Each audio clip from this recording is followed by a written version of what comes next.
When I moved to this quaint town, it felt like stepping back in time. The residents were welcoming, and life was much slower than in the city I had left. I bought a small house and got a job nearby, quickly adapting to the rural lifestyle. My neighbors were a mix of longtime locals and newcomers, each with unique stories. I soon became part of the community, joining local activities and forming close relationships. One of the most interesting people was Mr. Henderson, who owned a large farm down the road. His daughters had moved away, and he eventually sold the land and retired to the south, leaving an estate that drew many buyers. After the Hendersons left, the farm stood empty, creating an eerie silence. Local gossip speculated about the future owners. New neighbors bought the estate, rumored to be from the north and wealthy. The property included a farmhouse, barn, outbuildings, and 212 acres of fertile land. The farm had thrived until Mr. Henderson aged, his daughters left, and he decided to sell. Despite their concerns, he was in good health, leaving them no recourse. I found their predicament amusing and agreed with my aunt that they were too pretentious. One day I encountered one of the daughters with her Cadillac on the side of the road, steam billowing from under the hood. I pulled over to help, but she panicked and didn't open the door. It was raining and cold, so I called the sheriff's department from the top of Henderson Hill, the only place with a signal. "Will, why didn't you help her?" Wendell from the county police asked. "I tried, Wendell. She wouldn't open the door," I said defensively. "Get out and do something," Wendell insisted. "Okay, let me get my slicker. It's raining, cold, and dark." "She's probably scared, so hurry up," I replied. "If you hurry, I have leftover barbecue you can take to the station," Wendell tempted. "Take your time, Wendell," I muttered sarcastically. "If you hurry, I might give up a couple of slices of the fat piece," Wendell added, sweetening the deal. Okay. No offense. I'll be there in 10 minutes, I conceded. 20 minutes later, Wendell and I drove back. She was still there, crying. Wendell identified himself, and she rolled down her window. "Ma'am, do you need help?" Wendell asked gently. "Yes, please." Smoke started coming from under the hood, and it just stalled. I couldn't reach anyone. "It's good you found me," she said, relieved. "I didn't find you, ma'am. Will did. Let him look under the hood. He was a good mechanic before everything became computerized," Wendell explained. I quickly saw the problem. The lower radiator hose was ruptured. "You need a new radiator hose, ma'am. Call 8AA when Wendell drives you home, and they'll come to get it," I suggested. She panicked again. "I can't just leave it here. My husband would eliminate me," she cried. Wendell suggested, "Hey, Will, why don't you haul it for her?" It was late, cold, and raining, but I couldn't leave her in trouble. "I'll take it to my lot and leave it behind the fence for safety. Is that okay?" I offered. "Thank you. We'll pay whatever you charge. Take me home, officer," she said with reverence, addressing Wendell as if his title were divine. Wendell hurried to help her. Then there was a call about a wreck on Route 12, and Wendell had to go. "Sorry, ladies. We'll pick you up later. Don't eat that kebab. I'll come back," Wendell instructed. "Sure. I'll put it in the refrigerator at the store. Lock it behind you this time," I reminded him. "You're never going to let me forget that, are you?" Wendell grumbled. "No, as long as the odor holds," I retorted. "Mrs. Hatfield, are you ready?" I asked. She finally gave us her name. She owned Henderson's place with her husband. When we arrived at her house, the lights were off. "Why aren't the lights on?" I questioned. "Power went out. Didn't you notice how dark it was the last mile?" she replied. "What am I going to do?" she fretted. "Do you have a flashlight or lanterns?" I inquired. "Not that I know of," she admitted. "Well, Mrs. Hatfield, it's a good investment. Mr. Henderson had a generator in the store. Is it still there?" I asked. "I don't know. We haven't checked," she said. "If it's there, it's connected to the power grid," I informed her. Luckily, the machine was still in place and running, but barely, with about 4 hours of fuel left. "If it doesn't go out, you'll be fine until power returns. I'd invest in a barrel of diesel just in case," I advised. She nodded, taking notes. "I'm going to get your car now. Here's my card with my number.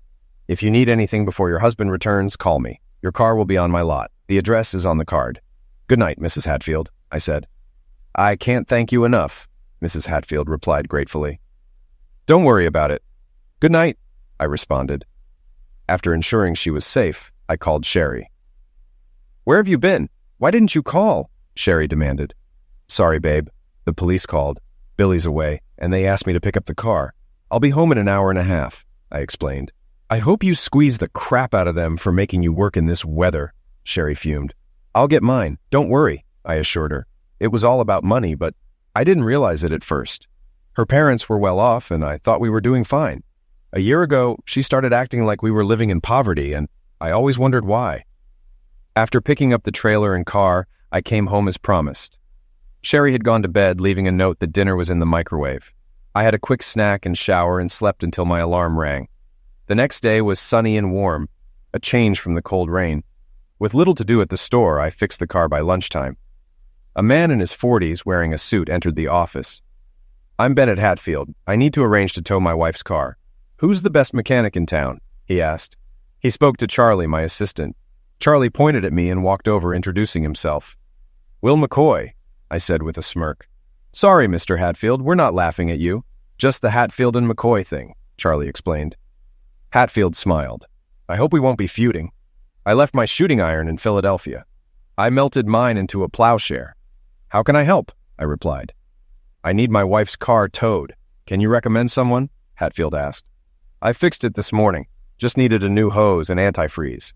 Bring your wife before 6 and she can drive it home," I informed him. Surprised, he asked, "How much do I owe you?" $40. The receipt is in the dashboard," I replied. "No, I meant for your work," Hatfield clarified.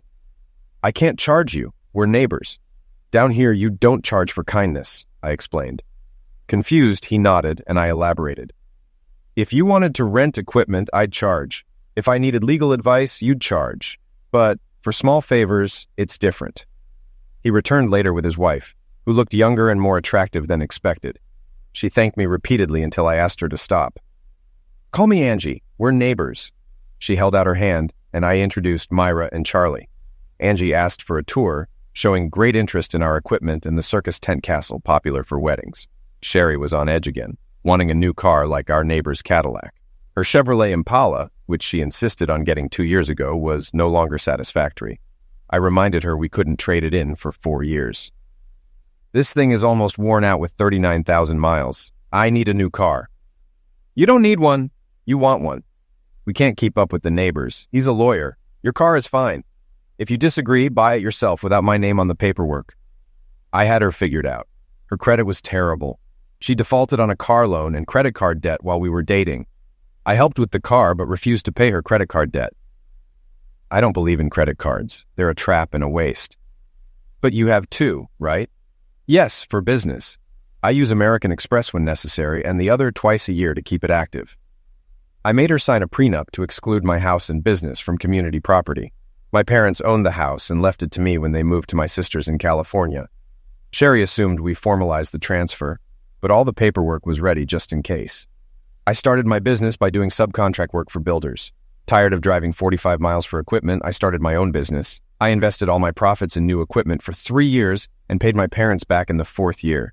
By the time I met Sherry, I was proud of my accomplishments and didn't want to lose them. We met at a contractor's Christmas party. Bored, I decided to attend. Sherry was there with someone else, but we danced, and there was a spark. As I was leaving, the hostess gave me Sherry's number. "Call her," she said, kissing my cheek. I intended to call, but got busy. A week before Christmas, she came into the store, talked to Myra, and pointed me out. "I'd like to pick up my rental," she said, handing me paperwork. "Male good-looking chaperone for a Christmas party. 5 hours, pleasant conversationalist, good dancer, kissing skills determined.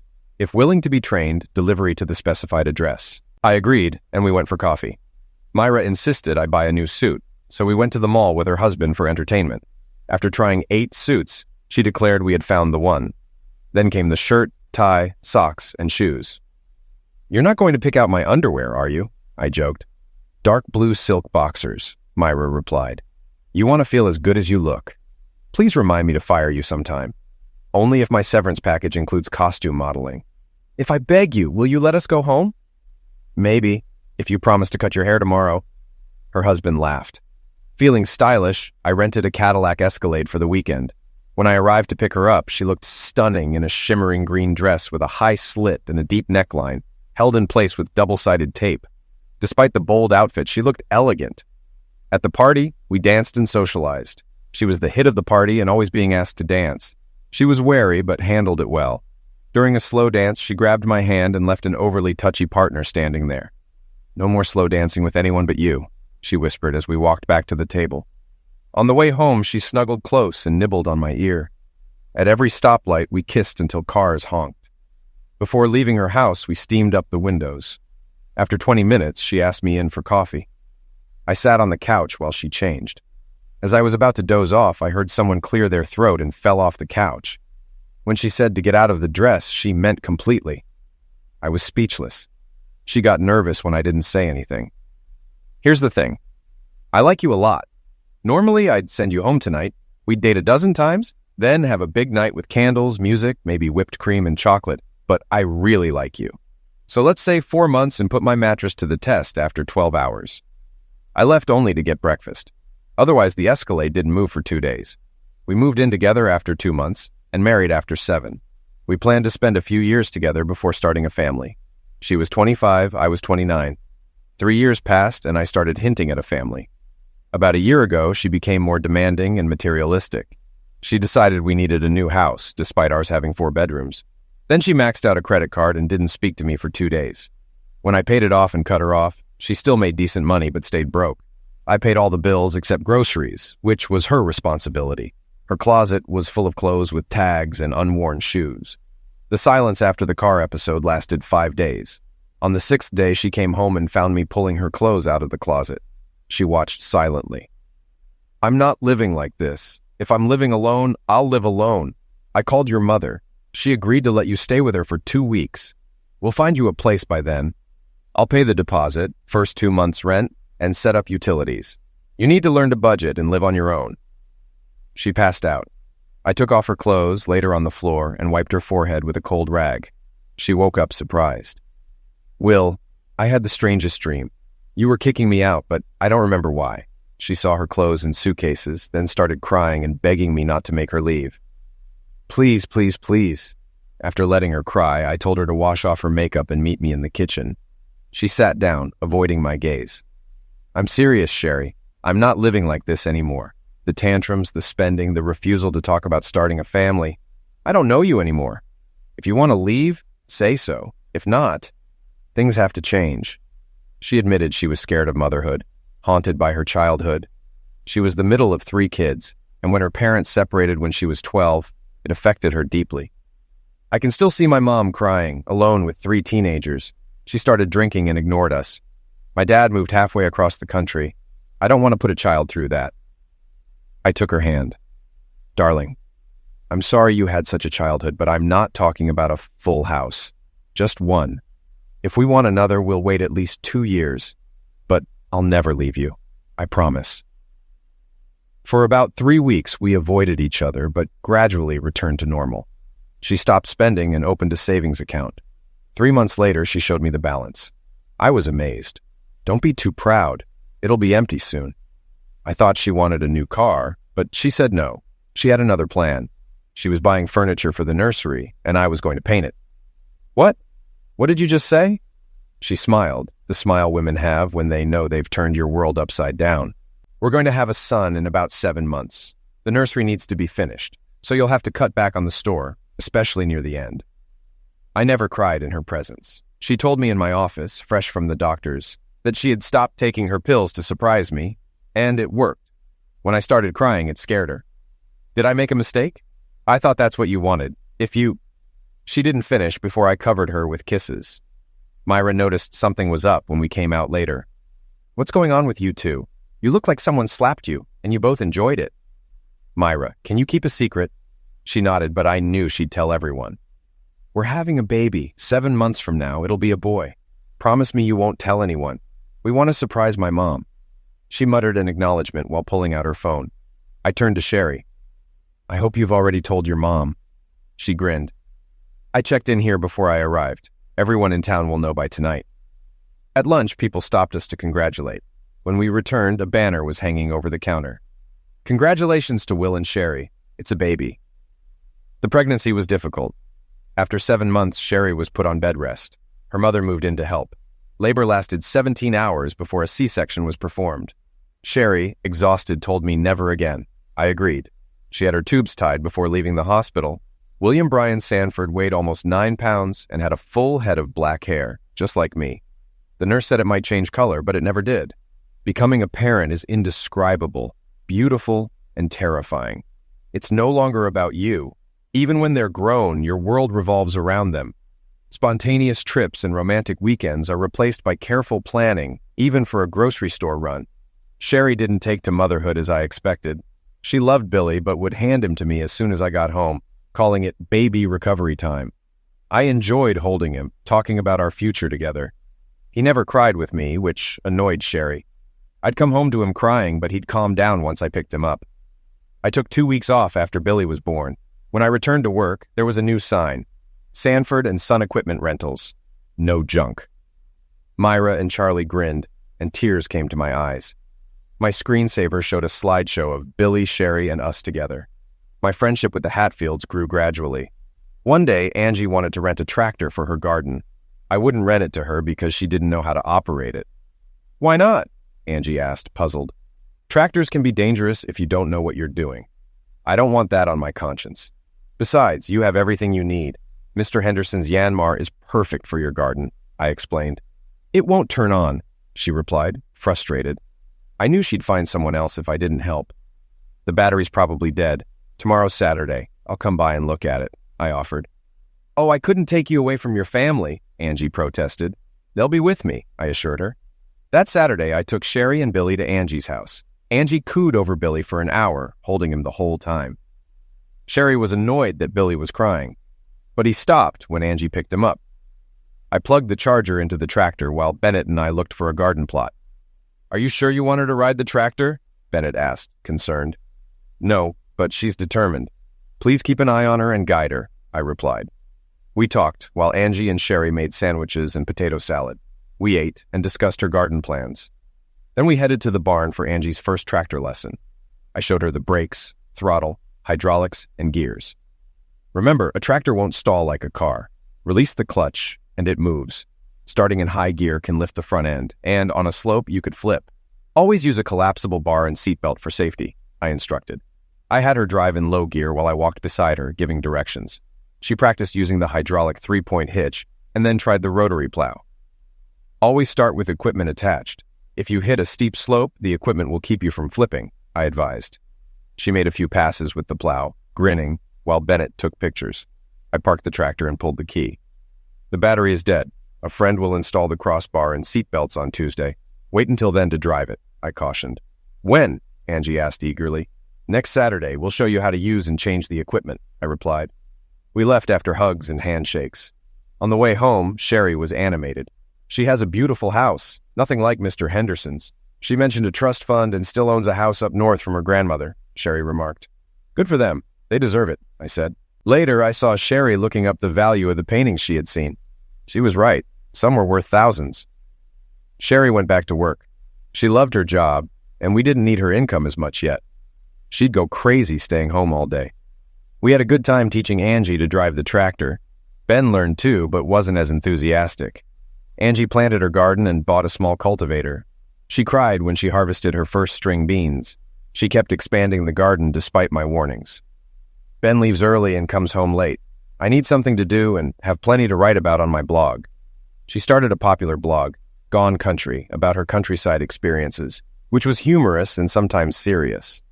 I appeared in some pictures and videos as her spiritual advisor in all things rural, which was awkward when Myra started reading it. Angie wanted to be as organic as possible.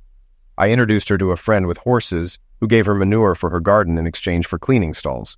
She called her work outfit her crap uniform on the blog, complete with a picture of her in gloves, boots, and a bandana. She cleaned 3 stalls twice a week, and her compost pile grew. Sherry joined me less frequently. I heard a lot about manure, crop rotation, and organic pesticides. I took Billy with me, putting his carrier in the shade. Angie spent as much time with him as she did gardening. As we grew closer, I asked if she ever wanted children. Yes. When it didn't happen, we got tested. Ben is infertile due to something from his youth. We talked about adoption, but he wasn't comfortable with it, so I dropped the subject. He's my husband and soulmate, and I couldn't imagine being without him. Sometimes, holding Billy, I think about what I'm missing. Then he dirties his diaper, and I'm eager to give him back to his parents. "Wow, here, take him." She handed Billy to me like he was toxic waste. Later, Ben joined us in the shade. "Will, I need a favor. My new partners and I are planning a meeting, and I want to set up an old Southern barbecue here. Can you and Sherry cook for me? I'll pay you." This is a business meeting, and I want them to remember it. I hadn't cooked professionally in years, and I missed it. I agreed to help. Ben and Angie were relieved. Thanks, Will. We'll need tents, chairs, tables, etc. Angie will coordinate. Most clients will be here, and I want to make a good impression, Ben said gratefully. 3 weeks isn't long to prepare. Angie met with us daily to coordinate. My first question was how many people to cook for. 80 confirmed, but count on 100. We don't want to run out of food, Angie replied. How many kids? I asked. No, adults only, she responded. I frowned. What? Angie asked, noticing my expression. Nothing, I said, hesitating. Spit it out, Will, she insisted. Okay, I think you're sending the wrong message. This is the South. Family is important. Invite wives and kids. It'll make a personal connection. Call them, find out how many kids, their ages, and have appropriate activities. A personal call will make a bigger impression than an invitation, I suggested. She called Ben. Have you sent the invitations yet? Angie asked. No, Ben replied. Good. We need to change them and get the wives' names and phone numbers. I'll explain later, she said. She looked at me, impressed. Ever thought about running for office? You'd win with the kebab vote, Angie joked. No, just been to a lot of parties. You learn as you go, I said with a smile. Angie worked the phones. We went from 100 to almost 300 people. We hired 3 neighborhood girls for service. Sherry, Myra, and Charlie helped. The day was perfect, hot but bearable with a light breeze. We set up the dining tent and installed fans. We cooked 400 pounds of pork, 20 chickens, and 2 beef briskets for the Jewish partners, with labels for kosher dishes. Side dishes included potato salad, coleslaw, baked beans, zucchini casserole, and grilled vegetables, mostly from Angie's garden. Desserts were homemade cakes and brownies with chilled watermelon for the kids. I was exhausted, but it was worth it. We invited 300 people. 420 showed up, thanks to the kids. Before dinner, everyone socialized for an hour. The self-serve setup maintained an informal atmosphere. To keep the family theme, no booze was allowed in the dining tent.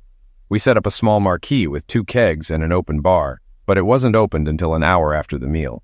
Senior partners ensured everyone knew excessive drinking was frowned upon. Kids ran around, playing on the equipment and games we provided. Angie and Ben were excellent hosts, moving from group to group. The men talked business, and the women talked about their men, with soft furniture placed under each tree. I admired Sherry in her conservative sundress, surrounded by people complimenting our dishes. We exchanged a lot of business cards. Near the end, we gathered everyone in a dining tent for a short speech. I set up a small PA system. The senior partner thanked everyone for coming, praised Angie and Ben for organizing, and thanked Sherry and me for hosting. He surprised everyone by keeping it brief. That's all I'm going to say. It's been so much fun. I'm not going to spoil it. We have food left. Take some home. Also, the ice cream is ready. Let's all have a portion. He left to a standing ovation. We had ice cream machines with chocolate, banana, pineapple, blueberry, and vanilla. Kids and adults got ice cream headaches from eating too fast. Angie's garden tours were popular. She picked ripe tomatoes and beans to share. Some watermelons we chilled for dessert were from her garden and were popular in the seed-spitting contest. The kids had a great time. Sherry nearly had a stroke when Angie handed her the check. The celebration had turned into a full corporate event, so Ben didn't pay the bill. There was another check, a 25% bonus, with a note from the senior partner thanking us. I took the premium check, shared it with Charlie, Myra, and the kids we hired, and gave the rest to Sherry. She deserved it. Ben's firm did business law, and soon I started getting calls for more parties. The demand was high, so we registered as a separate business. Sherry quit her job to become the manager. She was good at it and getting better. All rentals came from us, so I promoted Myra to rental manager, and she hired her husband, who had been laid off. Everything worked out great, except Sherry was now the boss at work and home. It's your fault, Will. Get over it. Just think how many men entertain their boss at the end of the day. That cheered him up. Sherry started dressing better and sometimes had evening meetings with clients. We finally made enough money to buy her a Cadillac. Saturdays were always busy with events or meetings.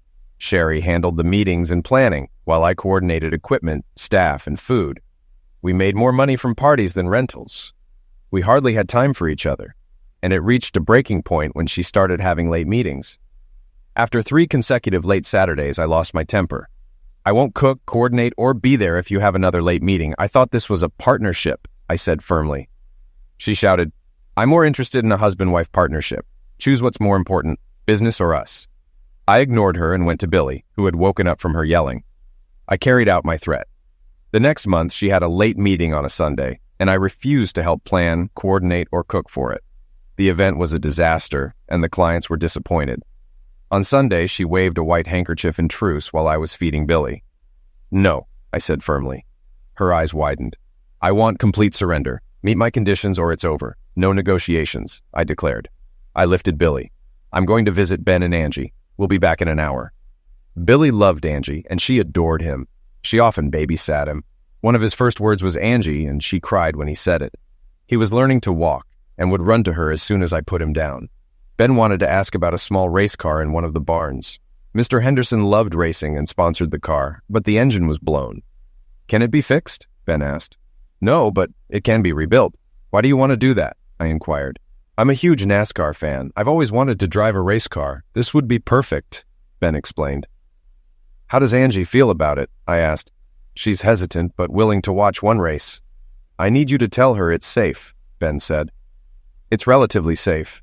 Injuries can happen, but it's not common, I reassured him. We rebuilt the car.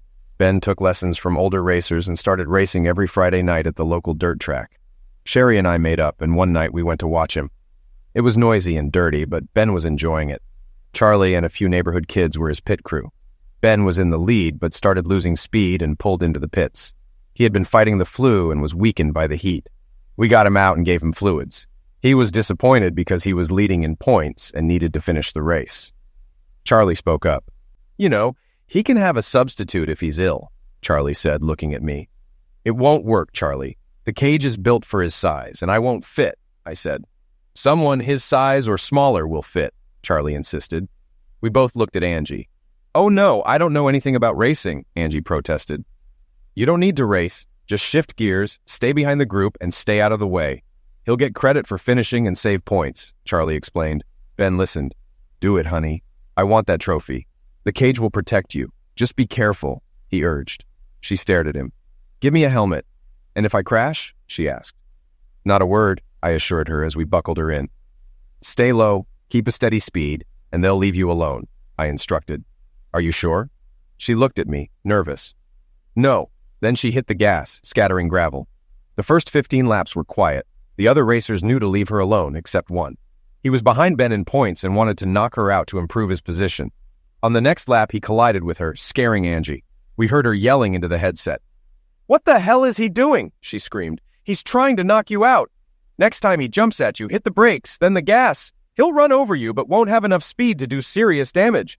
He might get tangled in traffic and lose positions, I advised. She did it perfectly. He flew toward her, she braked, and as soon as he touched her bumper, she took off. He got tangled in a pileup, and she won the lap. He caught up again and slammed her into the wall.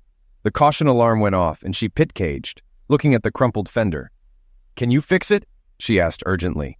We could have pulled it out, but there wasn't time. She was pumped up. Rip it off and get me back in. I'm going to run this guy into the wall, she said determinedly. Go. Charlie pulled on the wing as I buckled her in again. Don't be stupid. Watch him. He'll try again, I warned. Charlie yelled, Clear! She was back in, driving like a stolen Maserati, outrunning cars. She saw it coming, and I yelled into the headset. Cut left! Now! She moved to the top of the track, surprising him. He slammed into another car, causing chaos. Angie sped past, and when the caution was lifted, she was third. By the checkered flag, she led but finished seventh due to lost laps. The guy who tried to ram her finished last, falling further behind Ben. Angie got out of the car and pulled off her helmet. How does it feel to loose by a girl? She patted her rear, then started giggling and hugging Ben. The guy was speechless, but I intervened. Be polite. She beat you fair and square. Learn from it. His team, ready for a fight, grinned. He turned and walked away. Sherry took pictures like crazy. Angie got hooked on racing, used her trust money to buy a car, and raced in the women's division. She started late but won 2 races. Ben got his trophy, and they planned for next year, painting both cars with their firm's logos. Our company logos were on them too. It was a small outlawed dirt track, mostly recreational, but many successful racers started on such tracks. For Angie and Ben, it was a shared hobby that brought them closer. What did Sherry and I have in common? Nothing, except Billy. Our business was growing and we had 2 crews. Sherry dressed better, acted more arrogant, and had little time for Billy and me. She joined a professional women's organization and became active, meeting for drinks every 2 weeks. I didn't mind, and when she received an award, I was proud. At the banquet, when I was introduced as her husband, several of her friends looked worried. I wasn't as clueless as they thought. Some women seemed surprised when I was introduced as your husband. "Do you have a city husband I don't know about?" I joked, but her face turned red. "No, honey, they were just surprised I didn't make you up. You should come to mixers with me more often. Let me show you off." A reasonable explanation, but something felt off. We were swamped with work, so I put it off. As fall came and things slowed down, we returned to our usual crew. They were well trained, so we sometimes left them on their own, just checking in to assure clients. Some even became friends. Ben's boss called and asked me to cook for Ben's birthday and racing celebration.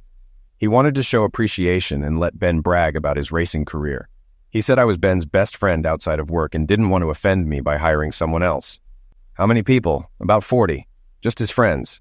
We don't want you there professionally, but as a friend." "I'd love to cook, but let's keep it simple. I'll handle the meat, pork, chicken, and coleslaw.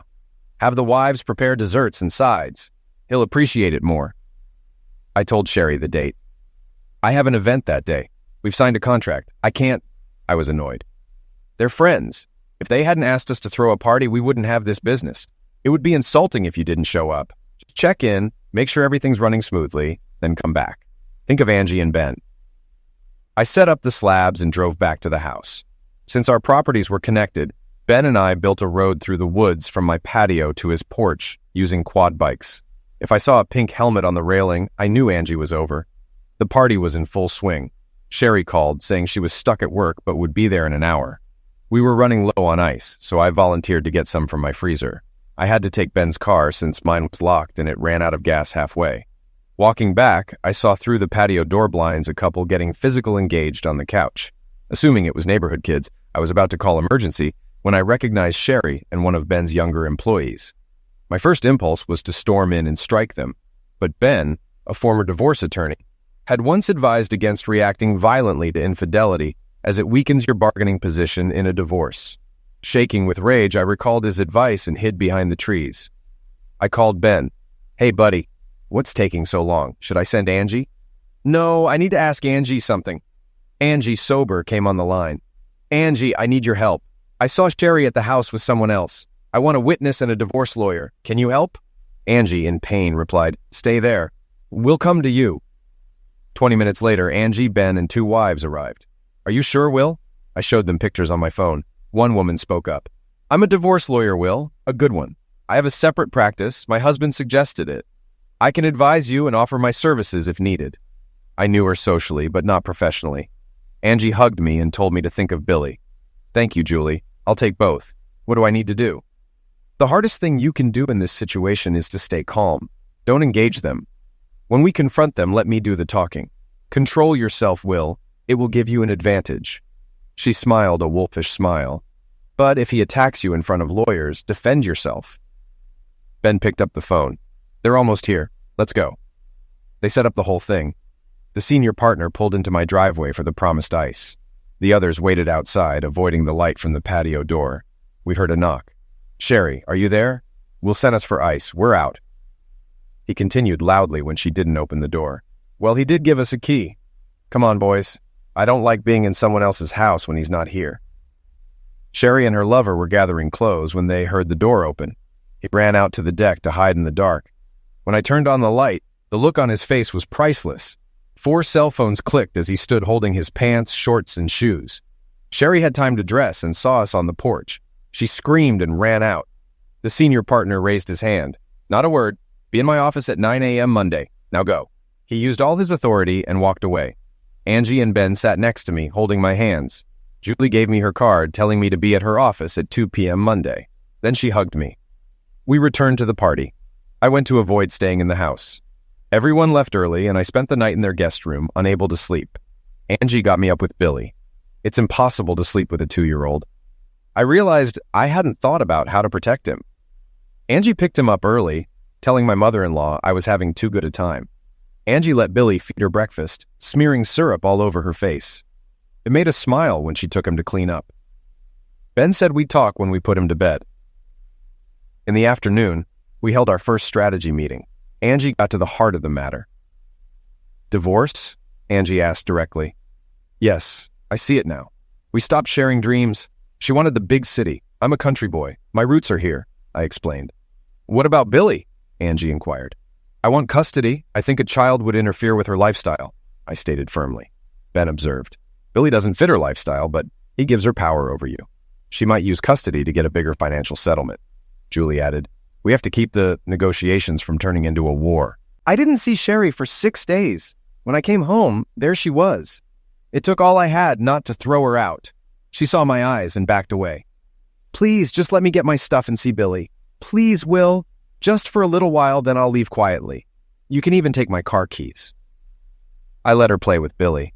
She'd been paying so little attention to him that he seemed bored. She asked for her keys to open the trunk and asked if I would help with her clothes. I followed her to the car. When it started, I snatched the keys and threw them into the driveway. She screamed as I pulled Billy out of the car seat. He's mine, and you can't keep him. Billy screamed, not understanding. She cursed until she noticed Angie filming with her iPhone. Angie came over on her four-wheeler to see Billy and make sure I was okay. Sherry, leave, now. If you want to visit Billy, get court permission. Now get out before I call the police. I had more to say, but Billy was my priority. Sherry walked away, still screaming. Angie recorded every word.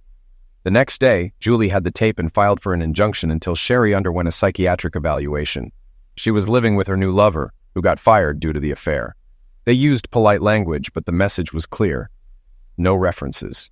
He took a lower-paying job at another firm. I sent a letter to our customers informing them I was no longer involved in the business, but would fulfill remaining contracts. After that, Sherry took over.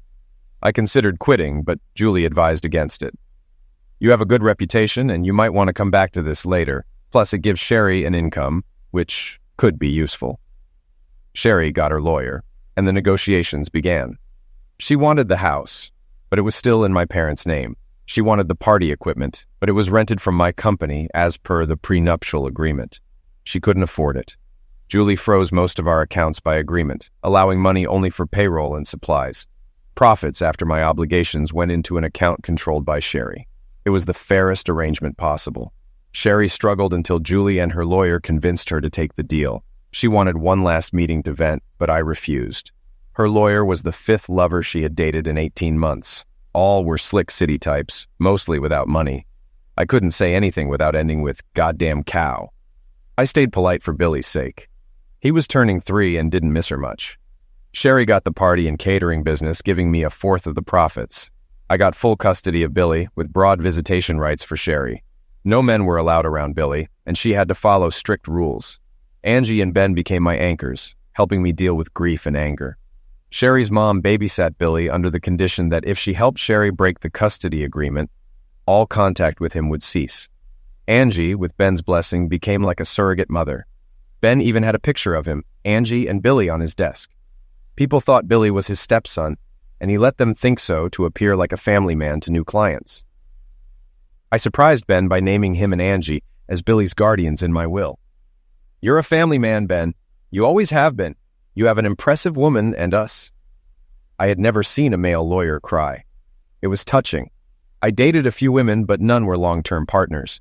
Angie insisted Billy needed a mother. He has one. When I find the right woman, I'll marry her fast. I almost found a match in the senior partner's daughter, a recently divorced lawyer who moved to town. Her father asked me to escort her to a banquet. Do me a favor, Will. She needs an escort for the banquet. She's beautiful if that helps. I agreed and rented a Cadillac. She was stunning, barely 5 feet tall, blonde, and fair-skinned. Her personality was charming. Ooh, a real-live redneck. Do you bite? Yes, I replied seriously. Ben, Angie, and her parents laughed, setting the tone for the evening. It was a prestigious charity event, and Rhonda talked nonstop, later admitting it was a nervous trait. Have you ever stopped talking? I asked. Only when I have something interesting in my mouth, she replied, making Ben sip his coffee through his nose and Angie giggle. Angie taught me to dance, and Sophie was a wonderful partner. She danced twice with her father and once with Ben. The rest were with me. While waiting by the bandstand, Sherry approached with her escort, Robert Morgan. "Will, it's good to see you. Let me introduce my escort, Robert Morgan. You might know his father, Ben Wilson Morgan, founder of Morgan Bank." I stared at her. She looked rough and had gained weight. Her escort seemed uninterested in conversation. Angie and Sophie joined us. Sophie kissed my cheek. "Do you miss me, love?" "Good. I want you upset all night. It'll be more fun when we have the crazy, passionate love you promised me." "Oh, I'm sorry. Who are your friends?" Angie laughed. She had told Sophie about Sherry, and they played it to the fullest. "Where are my manners? Sophie, this is Robert Morgan of the Morgan banking family. And this is Sherry Blankenship," I said, dropping my name from hers. "A local businesswoman and my ex-wife." I then introduced Robert to Sophie Williams of the firm Williams, Roberts, Howe, and Hatfield. "Shall we dance the waltz?" We left them speechless as we waltzed away. I whispered, "Angie told you who she was, didn't she?" Sophie snuggled closer. "Yes, and some history. Don't worry, I think they're having a rough time now." We finished dancing, and she pulled me into a passionate kiss. Did she see that? Give me a minute for the blood to return to my brain. Yes, she saw it, thank you. "You're welcome. My pleasure." Later, Robert asked Sophie to dance, and Sherry asked me. Just for old time's sake. I'd love to, but I promised my lover all the dances. "So am I. Sorry, Sherry. Maybe next time." They were stunned. Angie suppressed a laugh, and they left without a word. I looked at Sophie. "I'm glad you're not staying here permanently." She looked hurt. "Why say that?" "I'm starting to like you." "Because we'd always be fighting off others. I'd fight to keep men away from you, and you'd fight to keep me away." She smiled. "What makes you think I'll resist?" She didn't resist, and we spent every spare minute together. Angie wouldn't let Billy go so we could spend the weekend together. Sophie was the best lover I'd had. Despite her small stature, she was surprisingly strong and supple. She never told me her age, but I guess she was in her 40s. She adored Billy and showed me pictures of her daughter, who looked about 13. My ex has her now. I gave him more time because soon we'll be 3,000 kilometers apart. It made me sad to think of Billy being far away. To pass the time, I opened a barbecue restaurant. Myra did well with rentals, so I left her alone. Restaurants are time-consuming and risky, but I was successful. I bought 4 food trucks and sent them to neighboring towns 4 days a week. They were successful. I didn't have anyone permanent in my life and had given up looking. Tragedy struck when Billy was 9. Billy would get off the bus at Angie's house and ride his four-wheeler through the woods. When I got home, she would ride with him, wave at me, and walk home. She would feed him a snack, check his schoolwork, and he would help her around the house. On rare dates, he stayed overnight with her. Angie had a room set up for him. One day, he called me crying. "Come soon, Daddy. And Angie is on the floor crying and I can't get her up." I rushed over. She was lying on the floor, sobbing and unresponsive. I was about to call emergency when Ben's boss called. "Will, I need you to check on Angie. Ben had a heart attack and died instantly. We found him in his office." I almost dropped my phone. "Ben's gone. He was my best friend and Angie's life. I held her on the couch, rocking her like a baby. We cried together. Ben's will requested cremation and to scatter his ashes around the farm. This is the only place I ever felt at home," he wrote. Amazing people gathered for the funeral. His clients, racetrack buddies, and firm members all attended. Sherry hugged Angie. She sat during visitation with Billy on her lap, and Sherry's mother next to her. They had bonded over Billy and were very close. Her eyes followed me around the room, worried when I was out of sight. Ben was 52, older than Angie, and in good health. Doctors said it was an underlying condition, but couldn't determine the exact cause. After the funeral, friends and family returned to their lives, leaving us to grieve. Billy, Sarah, Sherry's mom, and I stayed with Angie for 2 weeks. She began to recover by the end of the second week. Reading the will made things final, and Ben had included letters for his loved ones. Angie received one, which she never shared. Another was for Billy to open on his 18th birthday, and one was for me. "Dear Will, if you're reading this, it means I'm gone. Thank you for your friendship. You made me a better person, able to relax and appreciate life. I was honored to be your friend. I've set up a college fund for Billy. I know you can afford it, but it was my pleasure. He's a great kid and will be a better man with your guidance. Take care of Angie. She'll need you. I know you loved her and never hurt her. Angie needs love to get through the dark times ahead. I'm sorry I won't be around to see Billy grow up. Find someone before you give up. Thank you for being the friend I needed." Most of Ben's possessions, the farm, and investments went to Angie. He also left money for the dirt track he loved, renaming it in his honor. Angie tried to move on for a year, but eventually decided to move to Philadelphia. I can't stay here. Everywhere I look, I see his ghost. Billy cried for 2 days, and I shed tears in private. Angie had been my anchor for 8 years. She gave us the keys and asked us to look after the farm. I visited every few weeks to maintain the property and check the house. She left the electricity on and installed a security system. I focused on Billy, who was starting to socialize with friends. Our house became a hub for his buddies. I made sure to know them and their parents, inviting them over often. I dated a few of the divorced mothers, but nothing serious. My businesses thrived. I opened more restaurants and another equipment store. Sherry's business declined without the favorable rental deals. Her chef quit, and she eventually had to close. She became an office manager for an insurance company, married a lawyer, and divorced after 18 months due to her infidelity. She still sees Billy on holidays and birthdays. I was tired from opening a new restaurant when Sarah and Billy greeted me with grins. "What?" I asked, looking down to check my fly. "We have a visitor. Come in," Sarah said. It was Angie. She flew into my arms, crying. We kept in touch monthly, but I always urged her to come home. "How long do you plan to stay?" "Another 30 or 40 years. I'm home, Will. I'm not leaving. I'm tired of city life and want to see stars instead of smog. I want to see you and Billy every day. And Myra, the guys from the driving range, all my real friends." She cried on my shoulder, and I felt happy for the first time in 2 years. We got her house in order. She looked aged and out of shape, but each week she got fitter, riding her tractor and tending the garden. Her youth returned. Sarah moved into a nursing home with a 1-bedroom apartment close to home. One day, she was moved to a larger apartment and was surprised when I asked her to send me all her bills. She protested, but I insisted and funded her checking account regularly. I told her, "Billy and I have needed you, and you've always been there.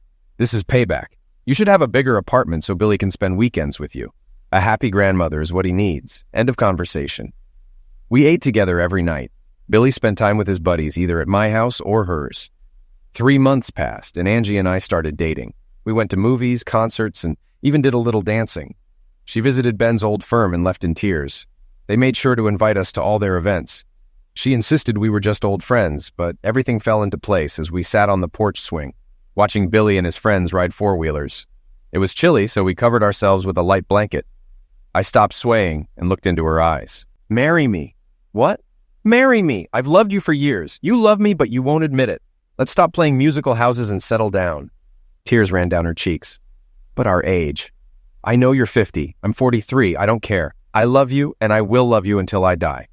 She swayed, sniffling. "This is an ultimatum. Marry me, or I swear on Ben's memory I'll never set foot on this property again. Yes or no, right now." She was silent.